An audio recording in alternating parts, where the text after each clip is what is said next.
નમસ્કાર બાળ મિત્રો, કેમ છો આપ સૌ? મજામાં ને? આશા છે આ લોકડાઉનના સમયગાળામાં પણ આપ સૌ ઘરે રહીને આપનું અભ્યાસ કાર્ય સારી રીતે કરી રહ્યા હશો.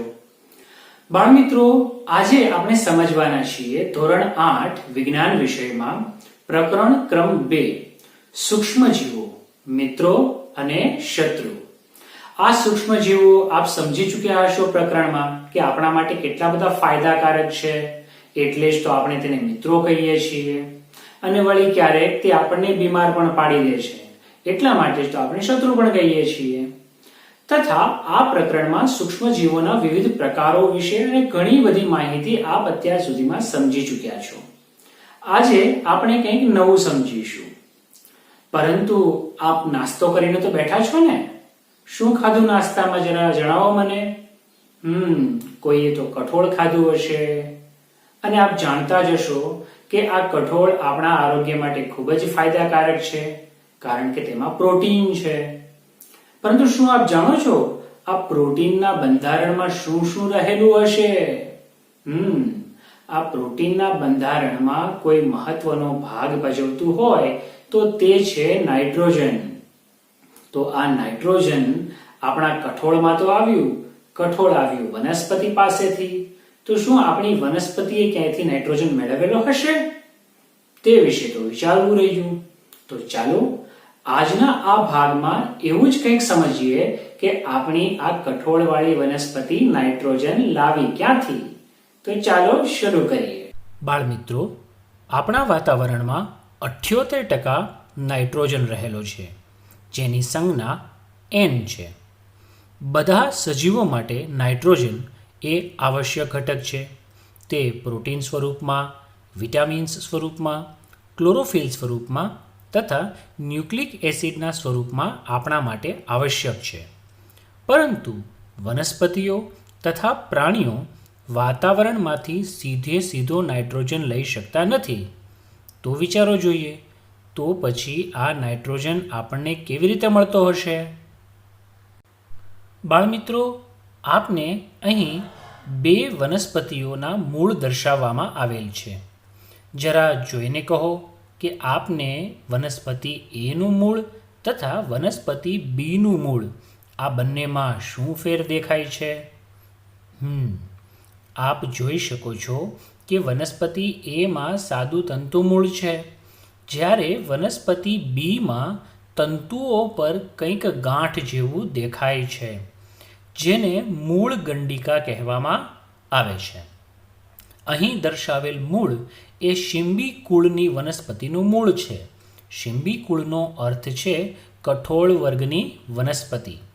કઠોળ વર્ગની વનસ્પતિના મૂળ પર આવી મૂળ ગંડિકાઓ હોય છે, જેમાં રાઇઝોબિયમ નામના બેક્ટેરિયાઓ વસવાટ કરતા હોય છે. આ શિંબી કુળની વનસ્પતિઓની મૂળ ગંડિકાઓનો જ્યારે આડો છેદ લેવામાં આવે છે, ત્યારે અહીં દર્શાવ્યા પ્રમાણે રાઇઝોબિયમ બેક્ટેરિયાને સૂક્ષ્મદર્શક યંત્ર વડે જોઈ શકાય છે. વીજળીના ચમકારા દરમિયાન વાતાવરણમાં રહેલ નાઇટ્રોજન વાયુ વાતાવરણમાં જ રહેલ ઓક્સિજન સાથે સંયોજન બનાવી નાઇટ્રોજન ઓક્સાઇડ બનાવે છે.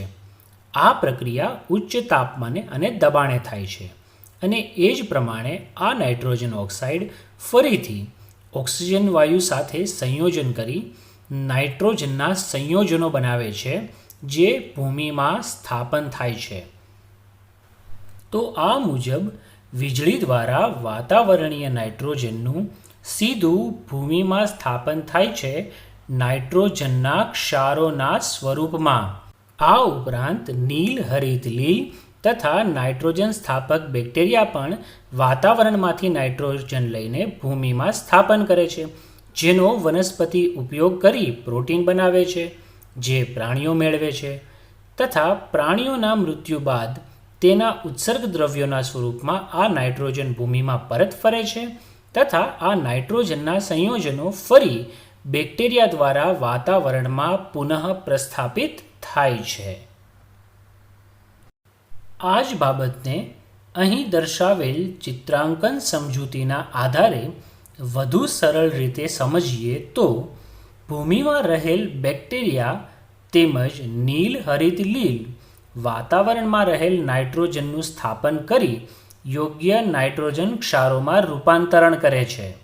જ્યારે નાઇટ્રોજન આવા ક્ષારોમાં રૂપાંતરિત થઈ જાય છે ત્યારે વનસ્પતિ તેનો ઉપયોગ ભૂમિમાંથી મૂળતંત્ર દ્વારા કરે છે તથા શોષે છે. ત્યારબાદ શોષાયેલ નાઇટ્રોજનનો ઉપયોગ પ્રોટીન તેમજ અન્ય સંયોજનોના સંશ્લેષણ માટે કરે છે. વનસ્પતિઓ પર આધાર રાખતા પ્રાણીઓ વનસ્પતિ પાસેથી પ્રોટીન સ્વરૂપમાં તેમજ અન્ય નાઇટ્રોજનના સંયોજન સ્વરૂપમાં તેને પ્રાપ્ત કરે છે. વનસ્પતિઓ તેમજ પ્રાણીઓના મૃત્યુ બાદ ભૂમિમાં હાજર બેક્ટેરિયા તેમજ ફૂગ નાઇટ્રોજન ઉત્સર્ગ દ્રવ્યોને નાઇટ્રોજનોના સંયોજનોમાં ફરીથી પરિવર્તિત કરે છે, જે વનસ્પતિ દ્વારા પુનઃ ઉપયોગમાં લેવાય છે. કેટલાક વિશિષ્ટ બેક્ટેરિયા નાઇટ્રોજનયુક્ત સંયોજનોને નાઇટ્રોજન વાયુમાં રૂપાંતરિત કરે છે, જે વાતાવરણમાં પરત ચાલ્યા જાય છે અને પરિણામે વાતાવરણમાં નાઇટ્રોજનની માત્રા લગભગ જળવાયેલી જ રહે છે. આ જ બાબત નાઇટ્રોજન ચક્રના સ્વરૂપમાં આપને અહીં દર્શાવવામાં આવેલી છે અને આ જ મુજબ આ બાબત આપના પાઠ્યપુસ્તકમાં પણ દર્શાવેલી છે, જે આપ જોઈ શકશો. વાતાવરણીય નાઇટ્રોજન વીજળીના ચમકારા દ્વારા નાઇટ્રોજનનું સ્થાપન ભૂમિમાં, તે જ રીતે નાઇટ્રોજન સ્થાપક બેક્ટેરિયા અને નીલહરિત લીલ દ્વારા વાતાવરણીય નાઇટ્રોજનનું સ્થાપન, બેક્ટેરિયા દ્વારા પણ સ્થાપિત નાઇટ્રોજન ક્ષારોમાં રૂપાંતરણ. હવે ભૂમિમાં જે નાઇટ્રોજનના સંયોજનો છે તેનો વનસ્પતિઓ દ્વારા ઉપયોગમાં લેવાય છે. આ વનસ્પતિઓને પ્રાણીઓ ખાય છે.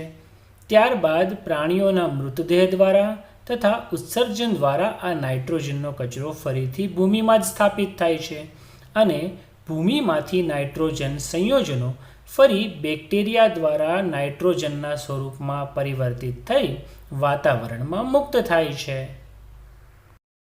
તો બાળમિત્રો, આ મુજબ આપણે નાઇટ્રોજન ચક્ર તો સમજી ચૂક્યા. હવે આપ કેટલું સમજ્યા છો તે આપે એક પ્રવૃત્તિ વડે જાતે જ નક્કી કરવાનું છે. આપ જોઈ શકો છો એ મુજબ અહીં નાઇટ્રોજન ચક્રનું જ ચિત્ર આપેલું છે, પરંતુ જે પણ જગ્યાએ નામો દર્શાવવાના હોય અથવા નાઇટ્રોજન ચક્રની વિગતો દર્શાવવાની હોય ત્યાં વિગતોને બદલે સંખ્યાઓ લખેલી છે. તો હવે શું કરીશું? તો હવે આપે અહીં મારી મદદ કરવાની છે કે કઈ સંખ્યાના સ્થાને નાઇટ્રોજન ચક્રની કઈ વિગત આવશે તે આપ સૌએ મને જણાવવાની છે. તો ચાલો શરૂ કરો, મને પણ જણાવતા જાઓ તથા આપની બુકમાં પણ આ બાબતની નોંધ કરતા જાઓ. તો ચાલો હું જ આપની મદદ કરું. ક્રમ 1 ક્યાં દર્શાવેલ છે? વાતાવરણમાં. તો આપણે કોની વાત કરતા હતા? નાઇટ્રોજનની. તો ક્રમ 1ના સ્થાને આપ દર્શાવશો વાતાવરણીય નાઇટ્રોજન. હવે ક્રમ 2ને જુઓ જોઈએ. વીજળી સાથે કંઈક નીચે આવે છે. શું આવે છે વીજળી સાથે નીચે? નાઇટ્રોજનના સંયોજનો વીજળીના ચમકારા સાથે નાઇટ્રોજનનું સ્થાપન થાય છે. ક્રમ 3 વીજળીના ચમકારા સાથે નાઇટ્રોજનનું સ્થાપન કોણ કરે છે? જેના વિશે આ પ્રકરણ છે તે જ બેક્ટેરિયા. ત્યારબાદ ક્રમ 4 આ બેક્ટેરિયાએ લીધેલો નાઇટ્રોજન કોને આપ્યો વળી? તેમણે આપ્યો વનસ્પતિને, એટલે ક્રમ 4 પર વનસ્પતિ છે. આ વનસ્પતિની તો ગાય ખાઈ ગઈ છે અને ક્રમ નંબર 5 પર શું હશે વળી? પ્રાણીઓના ઉત્સર્ગ દ્રવ્યો. પ્રાણીઓના ઉત્સર્ગ દ્રવ્યો દ્વારા ફરીથી ક્રમ નંબર 6 પણ શું આવશે? ક્રમ નંબર 6 પર નાઇટ્રોજનના પુનઃસ્થાપક બેક્ટેરિયાઓ, જે નાઇટ્રોજનને ફરીથી વાતાવરણમાં પુનઃ પ્રસ્થાપિત કરી દે છે. તો જોયું કેવું સરળતાથી આપ સૌ મારી સાથે આ ચિત્રમાં આપેલી સંખ્યાઓના સ્થાને નાઇટ્રોજન ચક્રમાં આવતી વિગતોને દર્શાવી શક્યા. ખૂબ સરસ. તો બાળમિત્રો, આશા છે કે હવે આપ નાઇટ્રોજન ચક્ર તથા નાઇટ્રોજન સ્થાપનમાં રાઇઝોબિયમ બેક્ટેરિયા કઈ રીતે ભાગ ભજવે છે તે સારી રીતે સમજી ચૂક્યા હશો. આ સાથે જ આ પ્રકરણ પણ અહીં પૂર્ણ થાય છે. ફરી મળીશું નવા પ્રકરણના નવા મુદ્દા સાથે. ત્યાં સુધી આપનું ગૃહ કાર્ય કરવાનું ચૂકશો નહીં. ફરી મળીશું. આવજો. Hello, friends. Good morning. How are you? તમે મને પૂછો છો. I'm fine. Thank you very much.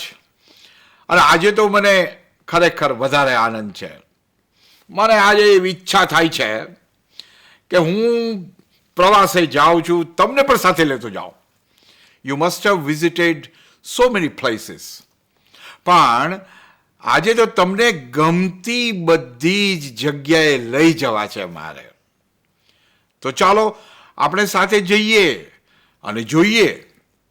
પરંતુ યાદ રાખજો, આ બધા સ્થળો વિશે હું તમને પ્રશ્નો પૂછવાનો છું. એટલે બરાબર જોઈને એના જવાબ આપવાના છે. રેડી? Very good. હવે જુઓ, તમારી સામે આ ચિત્ર આવ્યું, બરાબર? Now see the picture carefully.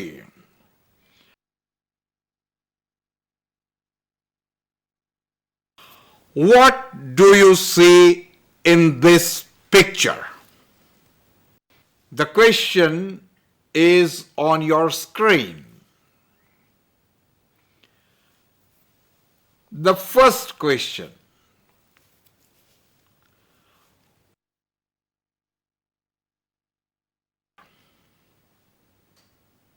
શું દેખાય છે? Yes. પ્રાણીઓ દેખાય છે. So you see different animals.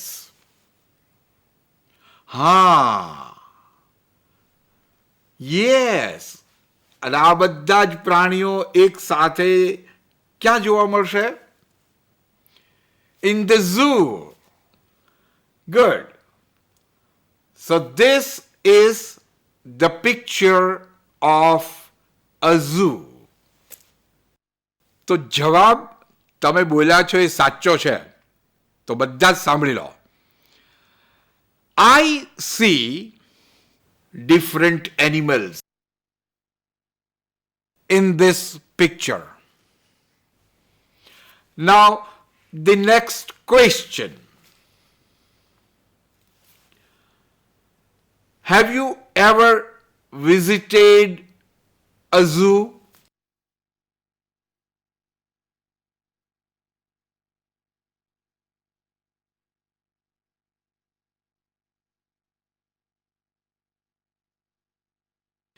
Yes, very good. I have visited a zoo. Good.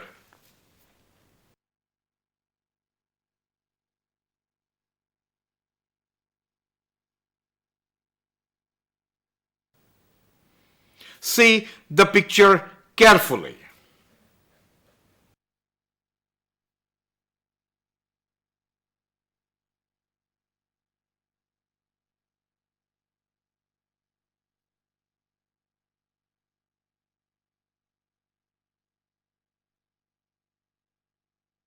The picture is of science fair. Good. The question.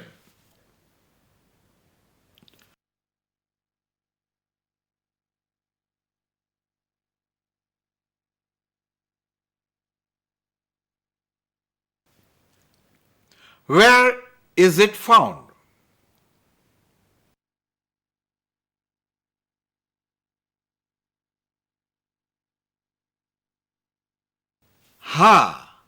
Yes, it is found in the school.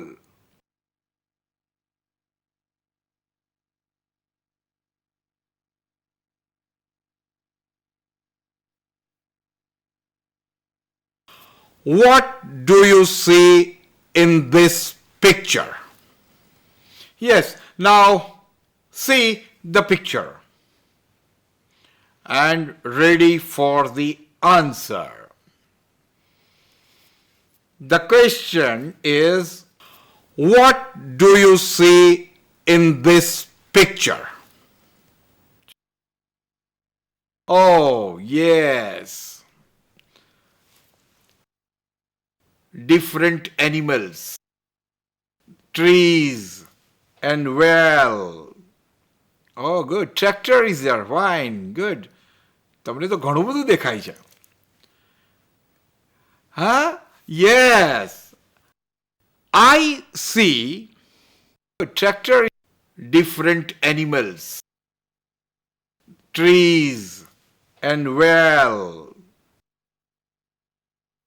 in this picture. Now, I would like to know, where is it found? It is found in your village. Yes. Good. આજે તમે ઘણા બધા ચિત્રો જુદી જુદી જગ્યાના જોયા. Oh, you have visited so many places. You enjoyed a lot, right? Yes, હું પણ હમણાં જ આવ્યો હો. હમણાં જ એક જગ્યાએ જઈ આવ્યો અને મને થયું કે ચાલો તમને પણ લઈ જાઓ. બહુ સરસ જગ્યા છે, તમને મજા આવશે. So now get ready and we'll visit very interesting place. Before we go to the place,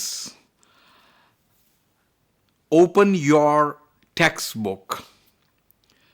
Unit 3,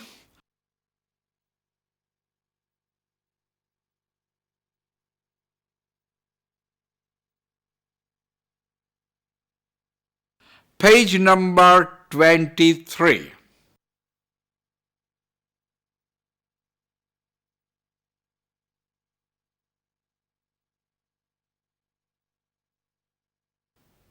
Activity number 1.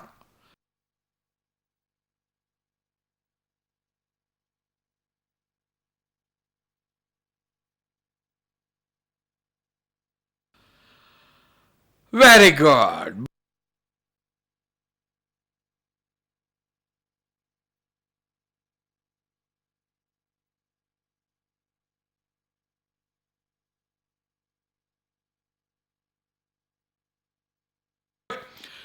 Now see the picture carefully.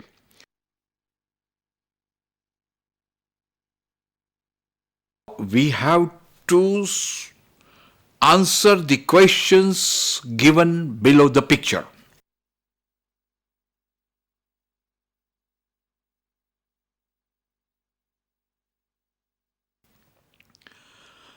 I'll give you some time. You just observe the picture.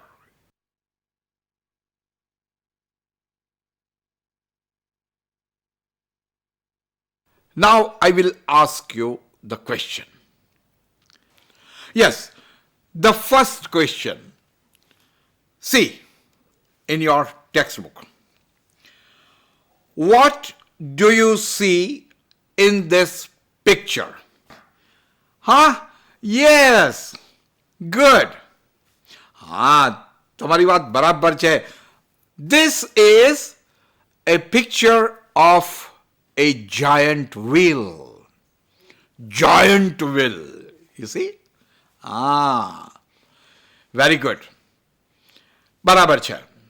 તો જવાબ તમે બોલ્યા છો એ સાચો છે. તો બધા જ સાંભળી લો. I see a giant wheel in this picture.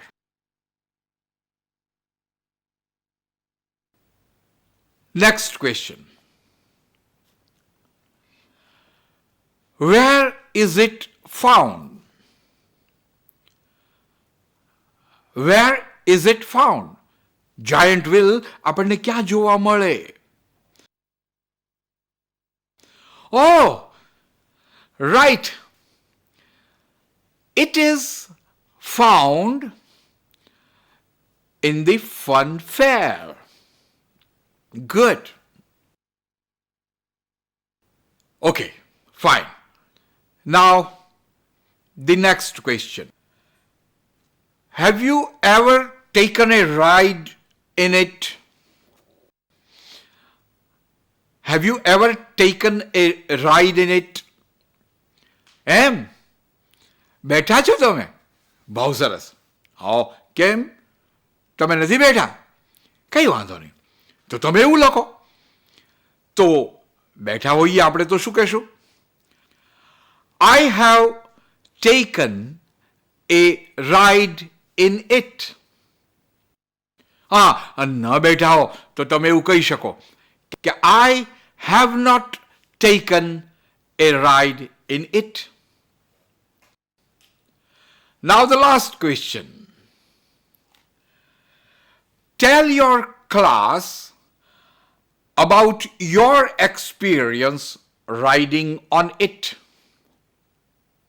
Yes, experience, અનુભવ. તો તમે આવી રાઈડમાં બેઠા હશો તો કેવો અનુભવ થયો? મને પૂછો છો? હા, હમણાં જ આવ્યો બેસીને. બહુ મજા આવી. Once I went to a fun fair. I went with my family. We bought tickets. I sat in the giant wheel. It started.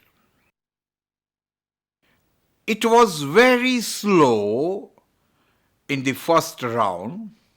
Then it took speed. Oh, I was very excited. I was very much happy to ride on it. Okay, તો તમારો અનુભવ જે છે તે બરાબર છે. બહુ સરસ, વેરી નાઇસ. કેટલાક તો ડરી ગયા હશે. હા, જો પેલો છોકરો કહે છે ડર લાગતો હતો પણ મજા આવી ને. Yes, you enjoyed a lot. Good. તો જુઓ my dear friends, today you have visited so many places. You have seen so many things. તમે તો ટોય શોપમાં જઈ આવ્યા, સાયન્સ ફેરમાં જઈ આવ્યા, બુક ફેરમાં જઈ આવ્યા અને હમણાં જાયન્ટ વ્હીલમાં પણ ફરી આવ્યા. કેવી મજા આવી. જુઓ, આવી જ મજા હજી આપણે કરવાની છે. આવતીકાલે આપણે પાછા મળીશું અને પાછા મજા કરીશું. તો બરાબર તૈયાર થઈને આવજો. હું તમને નવી જગ્યાએ લઈ જઈશ અને આપણે we will learn something new, more and more in English language. Okay? Till then, don't go. Till then, goodbye. See you tomorrow. Thank you.